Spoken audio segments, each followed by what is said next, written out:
Yeah. We in the championship. We was down 3-1. Right into 3A. So in 3A, the WPIAL has the pleasure. Boys, we have a top 50 player in the country. I want to start things off. D, what makes Quentin Martin so special at Bell Vernon? Well, he's so versatile. You could do a lot of different things with him. You could see, he's came down and trained with me a few times. He got the NFL twitch. Yeah. You know what I mean? He got the ball skills. You could put him in a slot. You could put him out running back. On the defensive side, you could put him out outside linebacker. You could put him out corner. You could put him out safety. You know what I mean? He can plug and play. Yeah, he's just a dude that, and he don't need that many touches to get it done. No, and that's what they do with him too. Yeah, he don't need that many touches to get it done. I see him more of an offensive-minded type guy, but he's the type of guy, it is what it is. That's why he's one of the nation's best. He's a game changer. You know what I mean? He's exciting to watch. And, sky's the limit for that kid. Bell Vernon, they also got the they got the big boy the tight up front end too. Yeah. Yeah, they got the tight end down there too. They got some tools. They got some tools. But Quentin's just, he's been different since he came onto the scene. And he had a guy like Devin Whitlock that was there before him to set that bar. Yeah, yep. And as a strength coach, Byron, I want to ask you, what makes him so special as an athlete? It's one of those things where you watch the film and you see one point moving faster than the other. You see how fast he separates from people, how fast he gets on top of people. It's kind of one of those things where you watch this film and it looks like he makes decisions in slow motion. You know what I mean? Everybody else is going as fast as they are. He's a game changer. Like I said, what's really cool about high school football is, at the next level, he has more players that are like him and suited to him and close to his speed and his size. At the high school level, it's cool because you don't always have that. You have that one piece, and I think Bell Vernon has one of the best pieces in the country. Yeah, right now. not even, you know what I mean? not With even him state. there. Yeah, in this country. They got a good lineman in Dane Levy who's going to open some things up for him, and like you guys said, you don't even have to give that big piece of the ball that often. So he can go to defense and do what he does and stuff like that. They have Jake in the backfield. I can't pronounce his last. I know it's Jake, the running back. So I want to give you a shout out. He gets the majority of the touches for them, and they use Quentin more in getting him in the open space. They split him out wide. And that, like he was speaking, he's versatile. I think he could play slot receiver. He could play runner. He could just play anything on plug and play, like he said. Reminds me a lot of Percy Harvin. Yeah. Yeah, I think with him, you have that good guard, Dane Levy. They get him out in space pretty well. Yeah. He pulls awesome. He does everything for that line. I think he's one of the best in the WPIAL. Top 10 WPIAL, right? Yeah, O-line, So I think, you have those couple pieces that are your big guys, and you need somebody to block, and you need somebody who can carry the ball, and you need a big weapon, and they have all three. All right, so we're going to keep it. I just want to be honest about it. I see Bell Vernon sitting at the top right now. Here's some teams. It was Avonworth and Bell Vernon last year, but here's some teams that are going to be in the mix. Shady Side seems to always, hang around. West Mifflin will be there. They're big up front. They run the ball down your throat. We got a couple other teams like Freeport. They had a big year, but they're losing. They're losing some guys, important pieces. I think Deer Lakes is going to be a team like they did in basketball. They made that run to the state. They surprised a lot of people.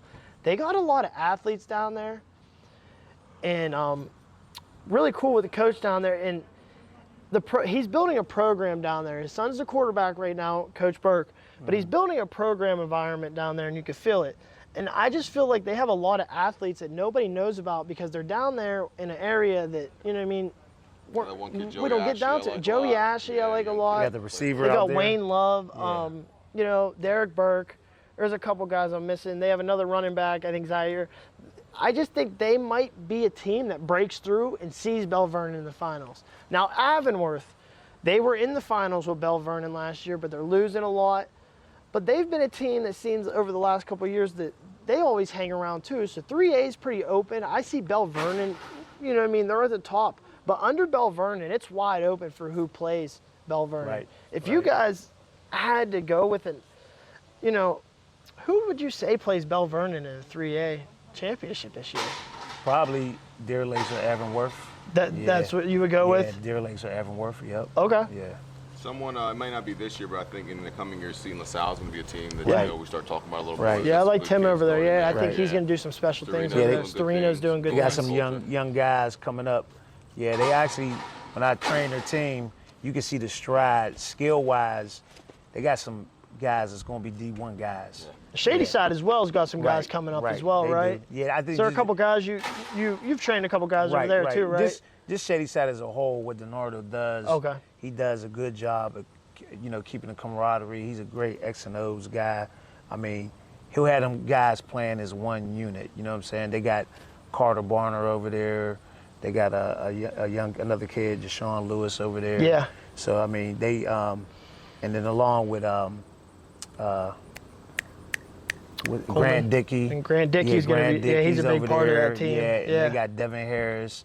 I like Devin Harris, the quarterback. I forget the little running back's name, but he's nice too. Yeah. So they got some. They'll be in the mix. Pieces. Yeah, they got some pieces. I think a couple kids you got to watch out at West Mifflin. I think they have a decent line coming West in. Mifflin. Yeah, West Mifflin. They're going to run it down team. the throat. Yeah. There's another team that could be in the championship again. Okay. Because of the line. They have a good line down there. I mean, with Rico Steele and Right. Brandon Walker, I think those are two of the best that WPIAL has to offer. Richie Fix. Richie Fix was out at Woodland Hills all summer making plays, man. Richie be balling. Right, I'd be checking my phone. I'm like, Richie, I got a whole folder for you. Richie's nice. So you get that shout out, Richie. Yeah. You had a good summer, bud. And, Still been there before. Yeah. He got 2 or 3 WPIAL championships, a state championship. Yeah. So still. He's experienced coach. He's been there. Yeah. That could be a team that breaks through. Right. And if he gets you in a dog fights, majority of the time he's gonna come out on top. Yeah. Yep. All right, boys. I think we covered 3A pretty well. Tyrone Mathau. He said he does things that he's seen it firsthand, and he's giving those compliments. He does things something. you can't teach. Yeah. You know what I'm saying? And we seen him, go and get some of these top dudes. Yeah, we seen and he's the top guy. He's the top guy. He's the top guy. And he's only going to the 10th grade. Yeah. I'll say it. I just released my rankings. You saw him at number 1, and I'll defend that. I think he's the number 1 player heading into this season. Speak on Donald a little bit. Yeah, Donald has Division I ability. He got the twitch. He's more offensive minded. He reminds me of one of these guys that you put in a slot. He's a slot running back type guy. You're going to see him because he worked real hard on the speed off the field, off the season. So you're going to see him stretching the field, just running away from people more or less. And with that read offense, that Still Valley, you're going to see him make a lot of plays. And again, on the Still Valley note, they had 4 guys clocking in 19 to 21 miles per hour on a catapult. You had Deron, Donald. There's a guy Carlos. you wanted me to. Who's the other guy you want? Shields. Shields. I wanted to bring him up. You got Shields and you got Carlos. Over there. Wanted to get him out. Those dudes are all. Close. Yeah. Yeah, Carlos. They're all Scott. they have, and I'm not saying upper echelon Division I, but they have Division I abilities to get on there. that squad. And the interesting thing on Still Valley, Deron was the only skilled guy they brought in this class. All the rest of them are young linemen. Yep. So there now you got, even though they miss a guy like Greg, but then they got some other linemen over there. Well, that's why I was going to open it up to you. Can you speak about a guy like Mike Chris, having him up front in 2A? How big is that, having a guy like that in AA playing? I mean, I think that's big. I've seen that man wash whole lines away. And then again, you have the Barksdale brothers and all the other guys around him. I mean, he's a really big body. He gets out in space. I mean, he has plays where he's pulling around and beating the running back into the end zone, which you love to see from a 300-plus pounder. Nasty kid. Just violent. One thing I will say about Steel Valley, though, that was the best defense at 7-on-7 on weekly basis. Coach Kev Clark has a heck of a defensive scheme he's run over there. I mean, I watched them beat teams 12-0 from 4 picks. Yeah, they were winning. They were winning with defensive points. It was crazy, man. And to speak on the Barksdale brothers, those are 2 of the most consistent kids I have been around. That's a great word for those 2. Day 1, January 9th, walking into the indoor. I have the sled station, and those are 2 kids you don't have to tell twice. You don't have to tell them to stand up. Never. Again, it's run through the line. They're sprinting through the line, racing each other. They're picking kids up. I mean, they're also great role models for the other kids that are there. Those are 2 kids I've had a pleasure as a trainer coaching this past year. So to see them do what they did on 7-on-7, I wasn't surprised. Absolutely, and we knew Steel Valley's at the top right now. They're the champion. How I look at it, every champion has the right to defend. But we also have a team like Amani Christian. You got Amani, you got Leroy leading them over there. I mean, I think they're going to air him out. Steven Vandiver, he had a big summer. You got David Davis in the backfield. I think that's going to open up the passing game a lot for those guys. And honestly, I know we got I'm having a brain for the outside linebacker right now. Burnett. Right. I know he's nationally ranked as a linebacker, but what people don't understand is the kid's an athlete. Yeah. Tight end too. Tight end out there, he was Right. making plays, ball skills, body control, speed. He has that too. I think he's going to help them a lot on Give a shout out offense. to that lineman, Fred Woodford, I believe Yes. his name was. Yes. He was one of the better pass blockers there in the older group. He was. He really surprised me. His film looked good. He came out there, blocked some of the best defensive linemen in the WPIAL, single-handedly.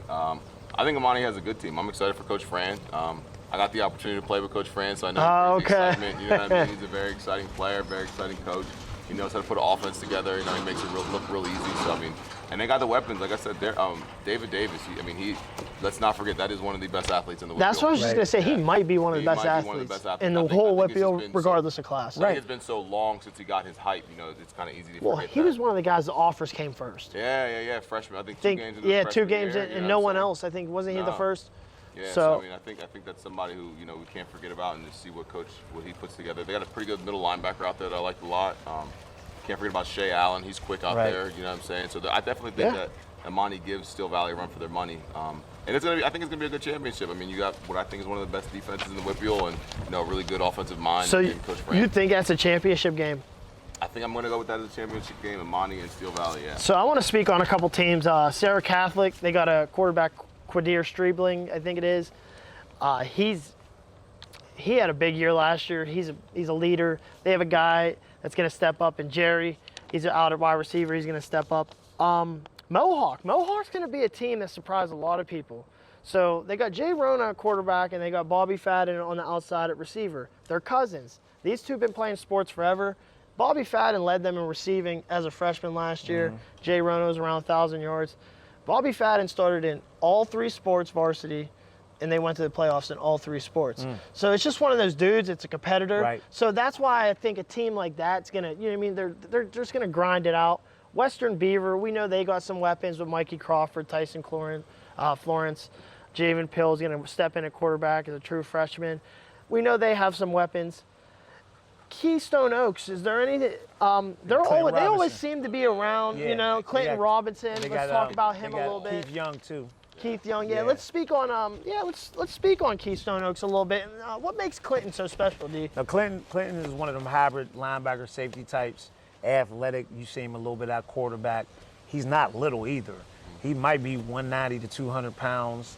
Athletic, comes downhill, he'll hit you. Smart football player, high football IQ. Yeah. You know what I mean? He's going to Syracuse. Yeah. He's a 3-star guy. Yeah. He's legit. And then you got a guy like potentially Keith Young, defensive lineman, that can,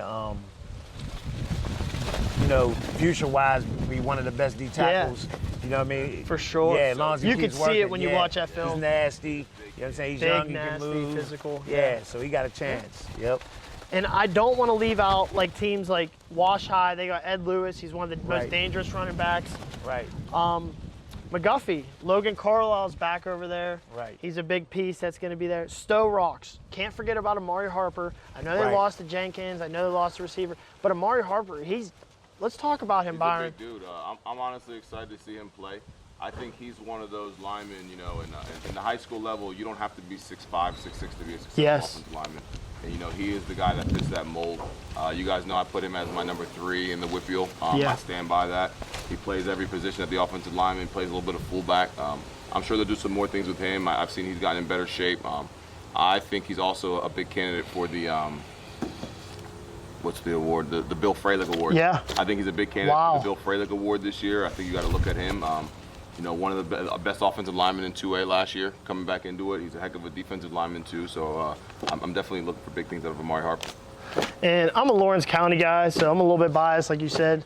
Out of Neshannock, Fred Mazzocchio. So he took over I was a senior in high school when I faced his first team, actually. So that's why I respect him so much. I seen the progression. Neshannock was a laughing stock in Lawrence County for a long time. He came in and he built a program. They're in the playoffs almost every year. What they're building up there is something special. I stopped up. The trenches are different. You had a guy, Michael Ponziani, on the list. You found him all the way up in Lawrence County. Yeah. You did your homework. I do want to let people know, Neshannock, I think there's an opening in 2A this year. Neshannock loses their quarterback. He almost had 3,000 total yards in Johnny Huff. But they have Gino Mazzocchio coming in. He's going to replace. He's a great athlete. And I just have a lot of confidence in the coach, and Coach Fred. He's just a great coach. He's built a great program, a great environment. So you can never forget about those guys. They actually played Steel Valley in the playoffs last year. Steel Valley got up on them, and it looked like Steel Valley was going to blow them out. They came out in the second half. Damn, they fight. They never give up. That team's a team that fights, and I just wanted to give them a shout out there. Another team we can never forget about is Beaver Falls. They always seem to be in the mix of things. Yeah. Bricks Rawl, he's a running back. He had a big year last year. I can see them in the championship. Yeah, he's going to return, and he's going to be the guy that, you know what I mean? Because they had the quarterback last year, Brickner. Right. He was their main, you know what I mean, the main piece of that offense. I believe Bricks Rawl takes over the main piece of that offense. He takes the load of the carries, and I believe, you know, Beaver Falls, you don't hear a ton about them because they keep everything, they're a team that keeps everything close to the chest. You notice the special programs, they do that. Yeah. But you always seem to see Beaver Falls, you know, in November, mid-November. So that's a team I just wanted to give a shout out. Is there any other AA teams that you guys don't want to forget about? Any players, anything like that? We'll move on to single A. Union and Bishop face again. What does Bishop have to do differently in the WPIAL final to win that game, D? Well, I think now people don't realize their old coordinator had left. Yeah, they didn't have one last year. They didn't have one last year. And I think that last year they was beating a lot of teams just on athletic ability and big talent. plays. Yeah. I just from being around the team, Canada has a lot more depth because a lot of those guys that were freshmen last year, they're now sophomores, and you're seeing them step up. I don't think Cross has to do as much because you got to, you know, you got Marshall. Yeah, he got a guy like him. Yeah. You got Olds coming on the scene. Yeah. Henry Barbish. You got a lot of guys. They got a lot of talent. Yeah. You got Marzi over there, and then you got another guy that they got over there. You got the Mott kid, also freshman. So you said you think he's going to get some carries too along mid-season. He'll start to pick up the load a little bit. He clocked in 19, 20 miles per hour. So on the catapult. So you can see him on the field getting some time this year. I just think that Mott, being a freshman, he just got to learn how to fit in right now because, you know, they already got established pieces. But, I mean, and I think, you know, when you lose sometimes, it's a good for thing. you. Yeah. And I think that with this group they have, this group won it 2 years ago. They got beat by Union, and then now they come back. I think it makes them a better team. And now, you know, you might still see some of the big plays, but I think that they'll be able to put up some methodical type drives because they're bigger and stronger too. Yeah. Because now, you know, playing Union, that was the thing. They had them long linebackers, those bigger guys. They got hurt up front. Right. And he talks about it. I'm going to step in on this one. So the way I see this game going, and you guys know I'm a Lawrence County guy, but I'm going to take the bias out of this.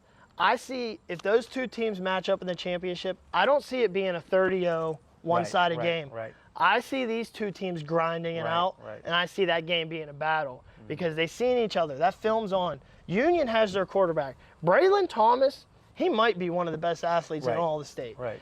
You know, he's hard to stop.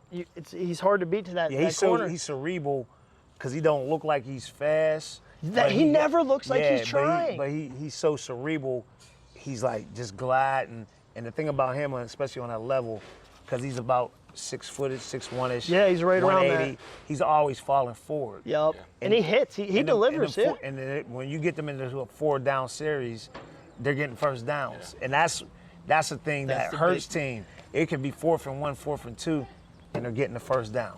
And they're just keeping the drives alive. Yep. Byron, you and I have talked a lot about off camera. You just said Union hurt them up front in that game. What does Bishop need to do to contain Union? Because they still got Jamel Mitchell. Jamel's dirty. Got to stop Jamel Mitchell. He said that kid had a game last year. He had a heck of a season 4 last year. 4 sacks in the WPIAL. 5, I believe. 5. I think he had a couple turnovers too.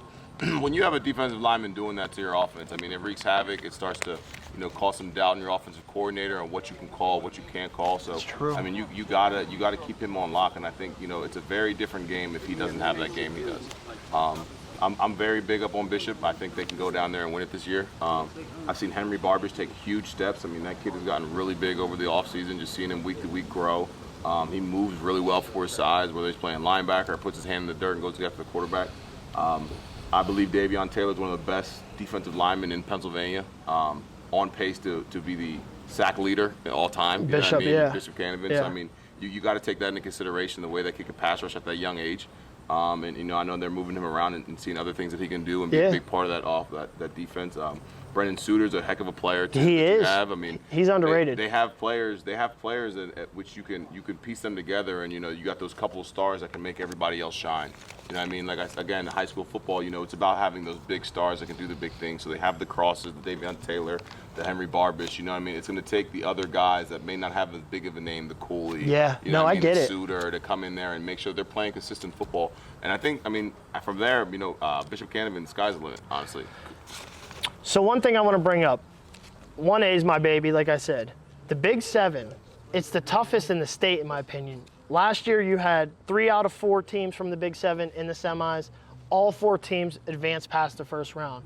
You got Union, you had Laurel, Southside, and I can't remember the other one off the top of my head right now. I'll bring it up.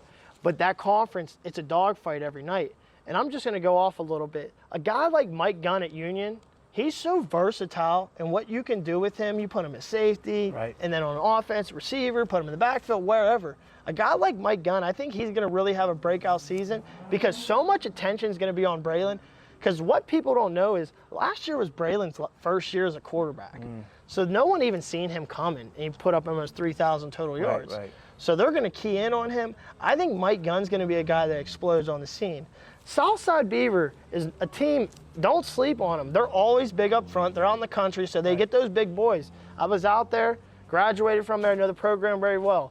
They got big boys. They always will have them. They got a quarterback, Brody Almashi. He's been starting. He's experienced. They got Ryan Navarro in the backfield. He's a linebacker. He's a top 100 2024 player, in my opinion. They got a kid, Andrew Corfield. He's a 2026 guy. You're going to see Southside, they go under the radar because they're out there, you know what I mean? But you're going to see this guy elevate in the 2026 class. He's a heck of an athlete, you know what I mean? He's just a plug-and-play type of guy. He's just all over the place.